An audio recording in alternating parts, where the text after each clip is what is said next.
OBC हैं, OBC के घर में पैदा हुए इसलिए ओबीसी हैं, गवर्नमेंट हमको सर्टिफिकेट देती है इसलिए भी ओबीसी है। लेकिन हम दिमाग से कब ओबीसी है? हम दिमाग से कब ओबीसी है? ये मोबाइल हमारा है, सिम कार्ड आप में से कोई लगा दे तो नेटवर्क किसका पकड़ेगा? जिसका सिम कार्ड रहेगा उसका नेटवर्क पकड़ेगा, भले ही मोबाइल हमारा है।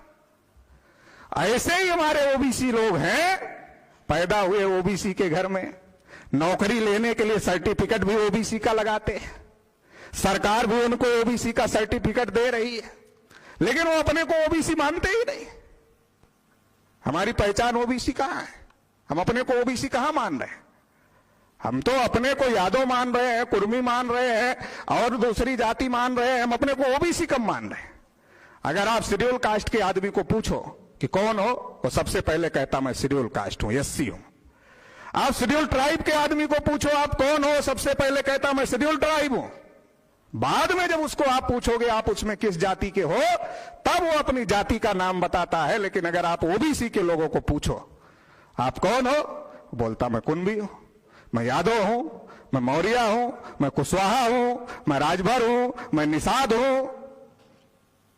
मतलब वो जाति को ज्यादा तवज्जो दे रहा है, अपनी कैटेगरी को जिससे उसको लाभ मिल रहा है उसको तवज्जो नहीं दे रहा है। जाति जो ब्राह्मणों ने बनाई हमको विभाजित करने के लिए, उस जाति को तवज्जो दे रहा है, जो कि फिजिकली नहीं, जो केवल दिमाग में।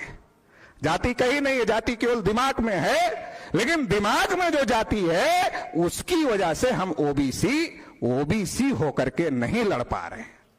एक तो ये हमारी जो सबसे बड़ी समस्या है, इसको हम लोगों को समझना होगा।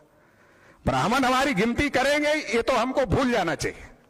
इस पर हमको विश्वास नहीं है कि ब्राह्मण हमारी गिनती करेंगे। ब्राह्मण हमारी गिनती क्यों करेंगे? अपना सत्यानाश करने के लिए करेंगे।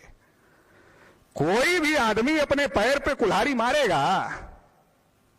मेश्राम साहब कहते हैं गधे से गधा आदमी भी अपने पैर पे कुल्हाड़ी नहीं मारता। तो ब्राह्मण तो गधे है नहीं, ब्राह्मण तो अपने को विद्वान कहते हैं और इतना दिन से हमारे लोगों को गुलाम बना के रखा हुआ है। तो दुनिया का कोई भी गुलाम, दुनिया का कोई भी मालिक अपने गुलाम को आजाद नहीं करता। अगर ओबीसी की गिनती हो गई तो ओबीसी ब्राह्मणों की गुलामी से आजाद हो जाएगा, इस देश का शासक वर्ग बन जाएगा। इसलिए कभी भी ब्राह्मण हमारी गिनती करने वाले नहीं। इसलिए हमें ही हमारी गिनती करनी और करवानी पड़ेगी। और उसके लिए हम जो जातियों में बटे हुए, जो जाति का बड़ा गर्व और गौरव है, विषय में लिखा गया है कि मराठा लोगों का क्षत्रियत्व का गर्व है। केवल मराठा लोगों को ही नहीं है, ओबीसी की हर जाति अपने को क्षत्रिय बनी घूम रही है। जूते खा रहे हैं लेकिन फिर भी हम क्षत्रिय हैं। जूते खाने में कोई कमी नहीं है, लेकिन क्षत्रिय बने घूम रहे हैं। उससे उनको लगता है कि हम बड़े हो जाए। क्षत्रिय उनको क्षत्रिय मानने को तैयार रहे, वो खुद ही अपने मुंह से ही अपने को क्षत्रिय मान रहे हैं। तो ये जो हमारी समस्या है कि हम जाति के नाम पर गर्व कर रहे हैं, जाति के नाम पर अभिमान कर रहे हैं, और हम हमारी जो पहचान है ओबीसी, जो हमारी संवैधानिक पहचान है, हम उसको नहीं मान रहे। और जब हम उसको नहीं मान रहे हैं तो जो हमारे नेता बन रहे हैं वो कैसे बन रहे हैं? वो भी जाति के नाम पर बन रहे हैं। जब हम जाति की पहचान को अपनी पहचान मान रहे हैं तो हमारे नेता भी जाति के नाम पर बन रहे हैं। तो जाति का नेता ओबीसी की लड़ाई क्यों लड़ेगा? तो जाति के नेता को तो खड़ा ही इसीलिए किया जाता है कि वो दूसरी जाति से झगड़ा कराए। ओबीसी लड़ नहीं रहा है ऐसा नहीं है, ओबीसी सबसे ज्यादा लड़ रहा है। लेकिन किससे लड़ना ये पता ही नहीं। लड़ तो रहा है, सबसे ज्यादा लड़ रहा है, लेकिन जिससे लड़ना है उससे नहीं लड़ रहा है, बाकी सबसे लड़ रहा है। ओबीसी शेड्यूल कास्ट से लड़ रहा है, ओबीसी शेड्यूल ट्राइब से लड़ रहा है, ओबीसी की जो जातियां ओबीसी में नहीं आई, जो कालेलकर कमीशन में थी, मंडल कमीशन में नहीं आई, मराठाओं से लड़ रहा है, पाटीदारों से लड़ रहा है, जाटों से लड़ रहा है, गुजरों से लड़ रहा है। फिर हिंदू के नाम पर मुसलमानों से लड़ रहा है, सबसे लड़ रहा है। और ओबीसी के अंदर ही ओबीसी लड़ रहा है, एक जाति दूसरी जाति से लड़ रही है। एक जाति का नेता अपनी जाति में आता है, अपनी बिरादरी में आता है, कहता सारी जाति तो आगे चली गई, तुम्हारी ही पीछे रह गई है, ये अपनी बिरादरी पीछे रह गई है। इसलिए इकट्ठा हो जाओ। और अपनी बिरादरी को इकट्ठा कर लेता है और इकट्ठा करने के बाद कांग्रेस से सौदा करता है। कांग्रेस वाले कम देते हैं तो बीजेपी वालों से सौदा करता है कि हमारी जाति के इतने लोग हमारे पीछे हैं, कितना दोगे? तो सौदा कर लेता है तो तुम्हारी लड़ाई क्या लड़ेगा? जिसको तुम जाति के आधार पर नेता बना रहे हो वो तो सौदा कर रहा है तुम्हारा, तो तुम्हारी लड़ाई क्या लड़ेगा? वो तो तुम्हारी लड़ाई लड़ने वाला नहीं। ये जो जाति आधारित गिनती का मुद्दा है, ये ब्राह्मणों से ओबीसी को अलग करने का मुद्दा है।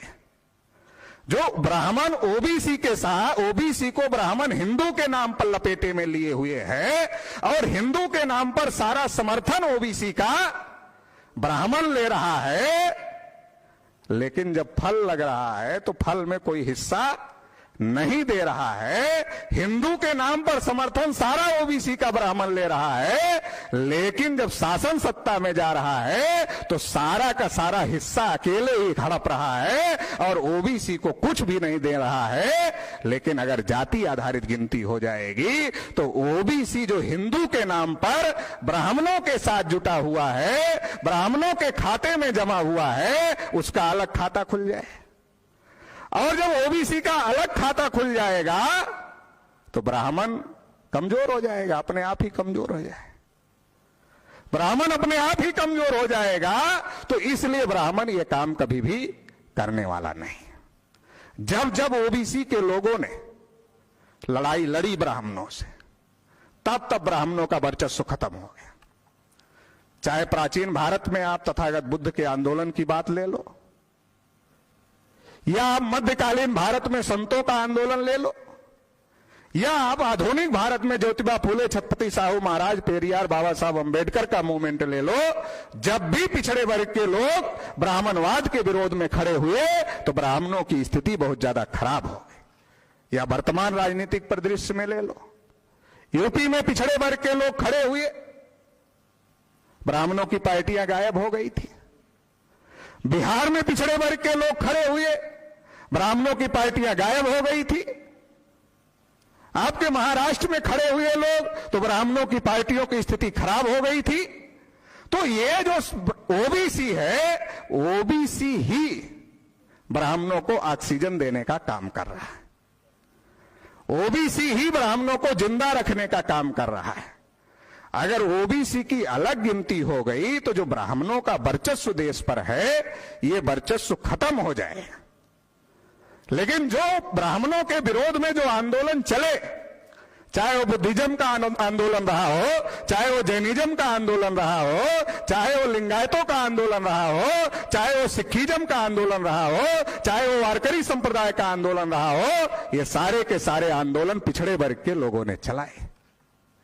लेकिन आज की तारीख में उसको एक एक अलग धर्म के नाम पर उसको अलग कर दिया गया है और ओबीसी उससे अलग है। और जो फूले साहू, अंबेडकर और पेरियार का आंदोलन चला, उसको दलित आंदोलन कह दिया और बहुत बड़े पैमाने पर ब्राह्मण ओबीसी को उस आंदोलन से काटने में सफल हो गए।